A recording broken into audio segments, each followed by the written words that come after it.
Your network and your networking is not good enough for you to achieve what you want to achieve and get what you want to get out of this field. There is no more understanding that networking is important and your network is your net worth and it's all about who you know and all those other cliches. It is time for you to actually start doing something about it, get simple, actionable tips for you to start leveling up your network, your networking, and help take yourself to the next level through networking. So in episode 168 of the Talk Shop podcast, let's go through my simplified and applied guide to networking, and let's do it. So first, overview, we have 6 main topics. We have stories and examples, core principles, the different types of networking, what not to do, how to do it, and last, action items. So first, just some stories and examples. So first, let's just talk about some friends that I made along the way. So I was at a conference in the last few months, and I met two individuals, some that have been in the podcast, some that I'd collaborated with on projects, that I've had phone calls with and things like that. And what's funny is one of them, I didn't even realize when I first agreed to go to this conference that this one person would be there. And I saw them walk in and I was like, oh my gosh, no way. And as I was walking up to them, they saw me and they said, oh yeah, you better come shake my hand. Like we were already on that level without having ever seen each other in person, been in the same room, whatever. Just we had gotten connected through Zooms and phone calls and texts over the last, 4 years, honestly, that we picked up not even where it left off because I hadn't even met him yet, right? And then last, the other guy, again, within the last, year and a half, but we were actually walking into the building together. I waved and I was like, oh my gosh, no way. Like, again, I'm like smiling right now because it's these people that I had never chatted with before, but I felt so connected to. Like, I shook his hand as we were walking in together and we just started talking like we were already buddies. So I think it's so cool in this field that you can get connected to people and then run into them in person. And if you do it the right way, like spending time with both of those individuals, and I guess this is really the point, spending time with both of those individuals throughout the course of that weekend at the conference, I was able to get such a deeper connection, so much more meaningful conversations and things like that out of seeing them in person than if that was kind of the first time we'd ever really chatted. So I guess that's why you make friends or in this friend category. So when you do get together, you're just already light years and leaps ahead of if you had just met them kind of first. There were two job opportunities, one with a football team, a company that I had consulted with in the past, done some projects for. They gave the hiring person my name, number, and also just a recommendation for the job. And that's one of those things where you can never really predict or guess when those things are going to come up. But if you do good things, if you do right things for the right people over a long period of time, then those opportunities come your way. And it's not to say that every opportunity is going to work out, but the fact that I was already a finalist for this job with someone else that had, 12 more years experience, having never talked to this hiring person ever in my life was pretty cool. And another opportunity that I recently had for a job was someone that I had met in person, just traveling out and about. I knew I'd be at this location and I knew that this person lived in that location. So I sent them a message. We got dinner one night, just chatted for, 2-3 hours about anything, everything. I made sure to listen, but also share about myself. So it's not just me interviewing them, right? Being a human, I have my stories and experiences and what I got going on. And over the last, 3-4 months, just stayed up to date, a text here, a text there, a topic that we talked about that I, let's say we read an article on, or I acted on something that we talked about, just a quick little follow-up text. And then there was a job that came up and I was one of the first people they texted and said, hey, it's not even official just yet, but wanted to put this on your radar. And you don't network with people. You don't initially start talking to them for those reasons, but it's really cool to take a step back and realize how many pieces and the networking tree or web or whatever I'm trying to say leads you to those opportunities. And there's other opportunities like speaking at a conference. This was an individual I met for sure 4 years ago, if not maybe a little bit before, that a coworker of mine said, hey, I think you guys would get along. So we hopped on the phone. I drove an hour and a half out to this person's facility just to shake their hand, hang out. They've come up to my old facility in the past. And then I got thought about to speak at a conference they were putting together. So what's funny is it's not always the people that are doing the best stuff. Now, I think if you're doing bad stuff or nothing at all, I think you'll get exposed for sure. But the fact that I was doing good stuff, but also he knew I was a good person, he wanted to give me that opportunity first, as opposed to just like randomly scrolling on social media or picking someone of a podcast that he liked or just something kind of like that. So then I get to speak. I get better at that. I meet more people. I'm in the crowd of the people that are speaking. So then it's already like a little bit more. And then it's just like a feed forward loop, right? So not that it's a direct correlation. You drive an hour and a half each way to shake someone's hand and they offer you an opportunity, but like I know how to not get those opportunities, right? And that's by not doing these things. So some cool kind of just real life examples, just reflecting back on my own journey that I couldn't even kind of make those up if I tried. So core principles, I think, so there's a picture on the screen for those watching the video, but I led a networking kind of staff development chalk talk, and it's really just the networking definition, examples, the types of networking, what not to do, how to do it, basically just those 5 kind of things. And this is going to be basically the format of the rest of this. So I want to talk about the definition and then also just a reframe or a mindset of networking itself. So networking, this is one of those terms where people say it, but if I had to say, hey, give me a definition, like what does that mean? Not just examples, not just, oh, you stay up to date with people and you text them. But like, what does networking actually mean, the definition? And the definition that I came up with, probably stole from someone to be honest, is intentionally exchanging value with other professionals. And I added in organically after intentionally. So you are intentionally, organically exchanging value with other professionals. So value, right? What do you get in versus what do you get out, right? The relationship that someone has with you, the time they put into staying up to date, going and visiting, what do they get out of that? And not that it's always a one-to-one transaction or even that it's an even transaction, right? Like when I was a young lad 4 years ago, diving down this networking rabbit hole, I was so caught up in reaching out to the highest of high people and talking to these people with, I was maybe 1 year in full time. These people were at 20 plus, 30 plus, So obviously, like, what can I give them? Not much, relatively speaking, but if I can say, hey, I've done my homework on your background. Hey, I've done my due diligence in creating really good questions ahead of time. Hey, I value your time and I'm going to bring good questions, do my homework, and just maximize whatever time you give me and give them the opportunity to reflect on their journey because I'm asking good questions, and they can also feel good because they gave back, right? So value isn't necessarily one-to-one, and people define value in different ways, but basically how is there somewhat of an exchange, and whether it's objective, I'm giving you an hour of my time, I'm giving you money, or we're going to work together on this project, or something more subjective like, hey, I just felt really good giving that person some advice, so be conscious of there has to be there has to be an exchange, whether it's spoken or actual or not, with other professionals. And just because you meet them or you start talking to them in a professional context doesn't mean that it always has to stay professional, which I'll get into a little bit later. And one of the other bullet points I want to talk about this is, you probably heard the phrase, it's all about who you know.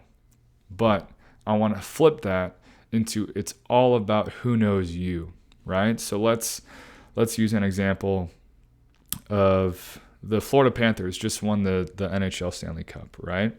Let's say I somehow stumbled upon their head strength and conditioning coach, right? Let's call him John Deere.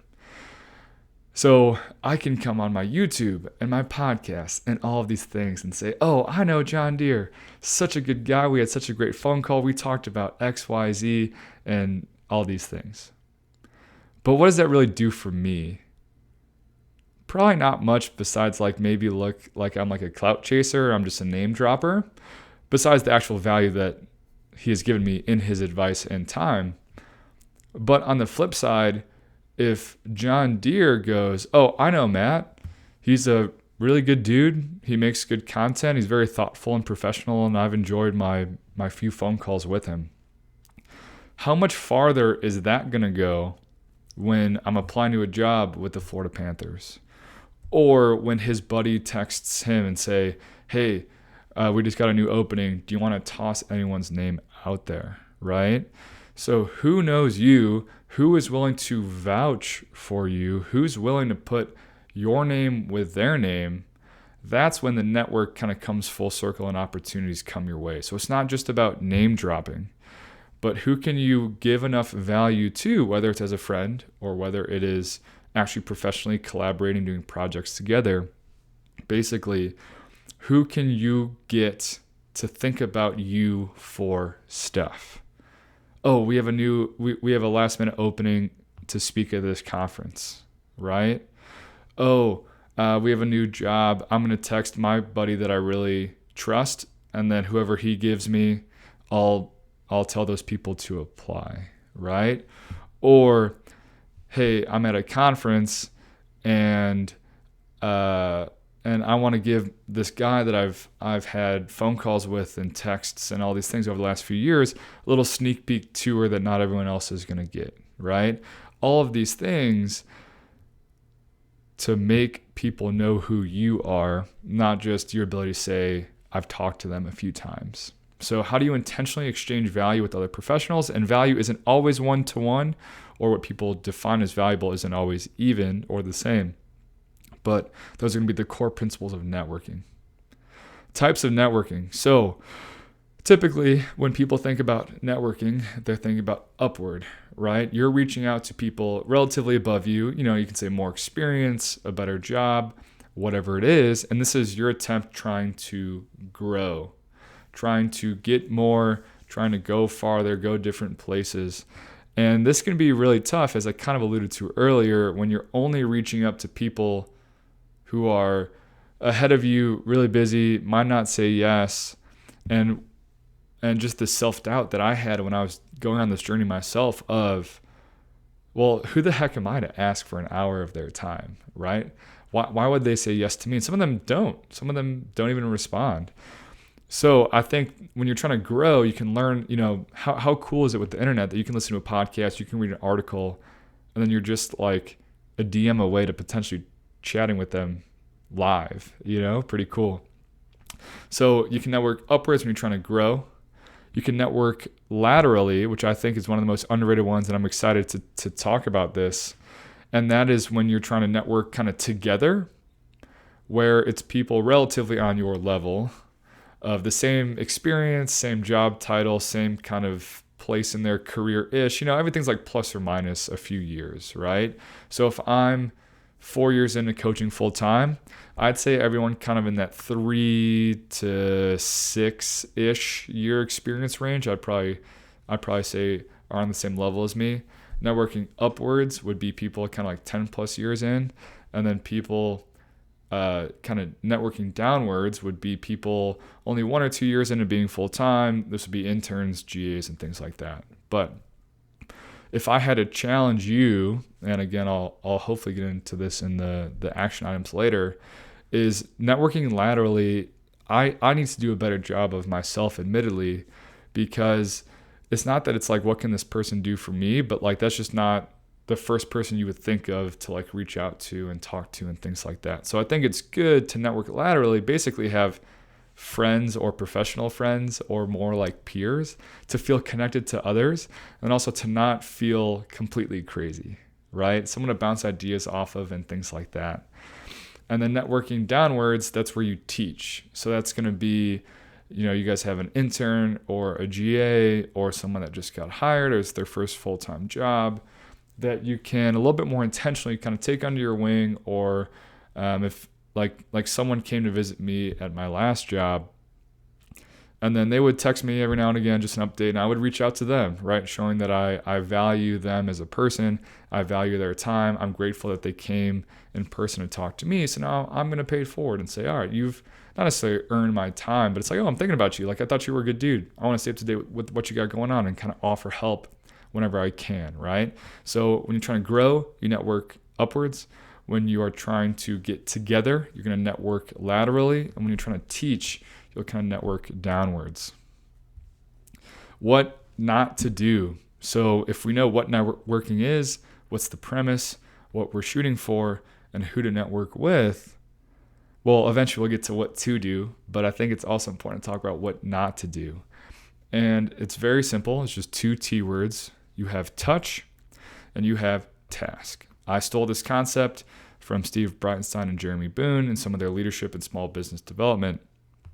But touch is when you are asking about them as a person, when there are other things going on besides just things, right? So task, hey, did you get that thing done?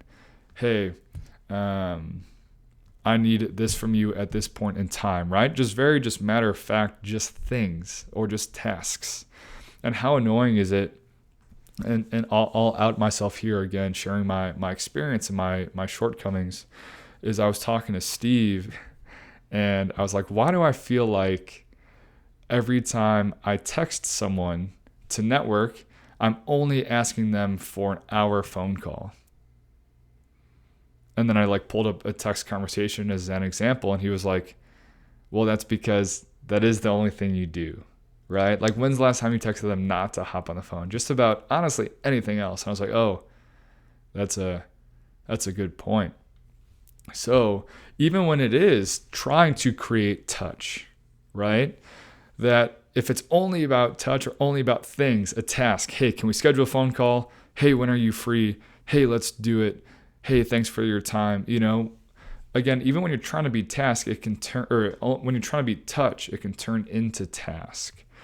So I think it's very tough networking when you come out of nowhere, let's say every 6 months. Hey, looking for a new opportunity. Hey, let's hop on the phone. Hey, can I get a reference? Hey, this is this, right? It's all about stuff or things or tasks. And that's when it's like, oh, well, this guy's not a good dude. He's just using me for stuff. And obviously, it's an exchange of value, but you're not providing much to them besides just like you thought of them, but you thought of them for tasks. So it's like, that doesn't make them feel very good.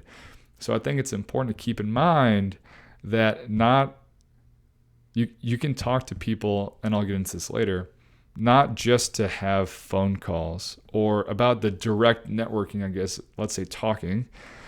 You can talk to them about other things or contact them about other things, and I'll get to examples later, but be about touch them as a person as opposed to task and just things and getting stuff done. So how to do it. And I've been talking about this since 2021, and I'll read this tweet out loud. The formula for reaching out to people to talk shop or network, quote, I'm reaching out because you do X really well. I personally do Y, and I have a specific question about Z. Please don't say, quote, can I pick your brain?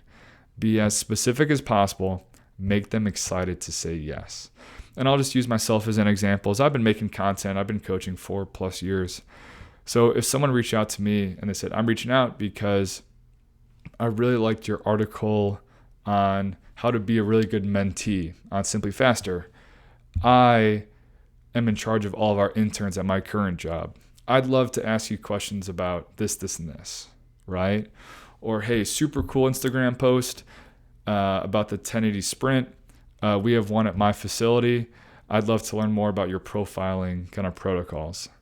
Like, how could I say no? I mean, obviously I could, but like they qualified themselves. They showed me that they were right. That's already valuable to me. Hey, you took the time to read my article. Hey, you took the time to watch my post and read the caption, right? Now, how awful is it when like someone asks a question, it's like, I posted about that like 2 days ago, you know? And obviously I'm not going to say that, but as long as you're not saying, can I pick your brain? Like if someone just messaged me like, hey, how do I get faster? I'm like, where do I start? There's so many, like, how old are your athletes? How experienced are they? What stuff do you have? How long are your, like, there's so many things that can give this conversation so much more context and clarity. And again, conciseness, because I know what we're going to talk about. I could ramble about speed training. I don't know. I feel like every other solo episode on this podcast is about speed training that I can rant for somehow 45 minutes on. But be very specific and make them excited to say yes. So I call it my XYZ formula. Hey, I know that you do X, I do Y, and I really want to talk to you about Z. So that would be like a cold intro, reaching out to someone you've never really talked to before. So then once you have talked to these people, and besides creating the network, how do you network continuing moving forwards, or networking, the act of networking? And I think it just comes down to, how do you casually, genuinely show someone that you care? And here's just some examples of quick texts. You know, a buddy of mine is opening a facility. So I said, how's the facility coming? The pictures look great, because I saw him post about it on Instagram. He said, awesome, man, opening day on Thursday. So then I said, congrats, I'm excited to follow along. And he said, thanks, buddy. And is that networking? I mean, I think so. Is that just 2 texts that I sent? Yes, but does that go along? Like, imagine how many other people texted him, hey, the pictures look great. Probably not that many. And I thought it was very genuine, right? I saw it, I'm excited for him, and I said it. And just because we talked doesn't mean it has to turn into an hour-long phone call, right? So then, let's say I do want to hop on the phone, or let's say I do have a specific question. I'm not just some guy asking about stuff. I took an interest into his life and what he had going on, and I was thoughtful enough to kind of like reach out about it. And then someone else, I said, hey man, saw that post that you're presenting for blank and wanted to say hello, hope you're doing well. And he said, thanks, man. So that was literally, I think, the extent of that text conversation. But it's like, hey, I saw your name online. I thought about you. I took the 30 seconds to shoot you a text and say, I hope you're doing well, you know? So how am I not a stranger? How am I not someone just asking for stuff? And that's just such an easy way to do that. So how do you casually, genuinely show someone that you care? But I think it's also important to have some feel. So just because you have someone's number, someone gave you your time once, don't abuse it. Don't text them once a week. Set a reminder on your phone every Monday at 7 a.m., right? Text John Deere at the Florida Panthers, how his week's going, right? Be a human. And it's almost like text them like a friend, you know, like a friend. You're going to talk about random stuff. You're going to update them about your life. You're going to stay up to date with them. You'll have a call here, a call there, but it's just like this fluid kind of free flowing thing. Like why does networking professionally have to be that way? Now, with that being said, I think you have to earn that right. I don't think you can just go right into being all buddy and casual texting. You have to earn that for sure. But I don't think that it's wrong to strive for it to get like that. Or you can't take the steps of the casual text or the quick 10-minute phone call when you're just driving to and from work to try to make it a little bit more like that. So have some feel. If you think you're reaching out to them too often, trust your gut. If you think, man, I've only talked to them about stuff or that task, right? Which I definitely had that thought myself. Well, then trust your gut and maybe just like the next time, no matter what, just text them about something that you saw and that's it, right? And text and short phone calls do qualify as continuing to network with someone. So action items, homework. I know. I'm just as mad as you are. You're listening to this podcast, trying to get better yourself, and this guy's giving you homework. How dare I? But the point of consuming a podcast is to get better, and you get better by taking action. So hopefully throughout the last 20 whatever minutes that you understand the what, the why, and now let's talk about the how to do it, how to turn it into real life. So text someone about something not work related. If you follow them on social media and you just have this thought in your brain, oh, that's kind of cool, I could text them about it, do it. Or maybe it's someone that you've been wanting to reach out to about something, but kind of nothing has really come up. I'm filming this in July. Just say, hey, happy 4th. Hope the summer's treating you well. Hopefully talk soon. What's wrong with that? That's a great text, right? They were thinking about you. It was contextually relevant to the time of year. And maybe they'll say, oh, cool. Yeah. Like, let's touch base after the holiday, right? So text someone or multiple people that you've thought about reaching out to, but you haven't necessarily known why or what to talk about. Or the next time you think, oh, I could text them about this thing. If you see something from them on social media, text them. The top 5 to 10 people in your network, write out 1 to 2 things not work related about them that you can follow up with, right? So, let's say you work for a sports team. Let's say you work for you're a strength coach or a sports scientist or an athletic trainer for a soccer team. Well, I would hope or guess that your soccer coach has a favorite EPL team, a favorite English Premier League team. Well, do you know what that is, right? How fun would that be that if you guys had a little like trash talking thing about your 2 favorite EPL teams, right? So write out one, or if someone has kids, or if someone said, hey, they're opening a facility in 2 months. Well, write down in 2 months. So if it's July now, so all of July, put a reminder in your phone, September 1st, 2 months away. Hey, text this person about their facility, things like that. So the top 5 to 10 people that you want to stay in touch with that you don't regularly see in person, write out not work-related things, or I guess the facility. Anyways, you know what I'm trying to say. Write out 1 or 2 things that you can just follow up with them about. And next is have 3 15-minute phone calls this week. Again, how do you get someone excited to say yes? Well, I like talking to people for a long time, but I'm also a little bit of a talker. Imagine if it's just like, hey, if you got 15 minutes coming up, I'd love to give you a little update, and I'd love to hear about what you got going on, right? How easy of a yes is that when someone can honestly just take that driving to and from work versus they have to sit down, they have to put an hour on their calendar and things like that. So in the next week, can you text someone that you've been thinking about? Can you make a little networking kind of game plan for some people in your network? And can you have 3 15-minute phone calls just catching up with people, right? So go back through, listen to all that stuff. It's simple, it's intentional, but it's going to have a really big impact whether you know it or not. And it might take a little bit while to see that, but it will. Trust the process. So happy networking.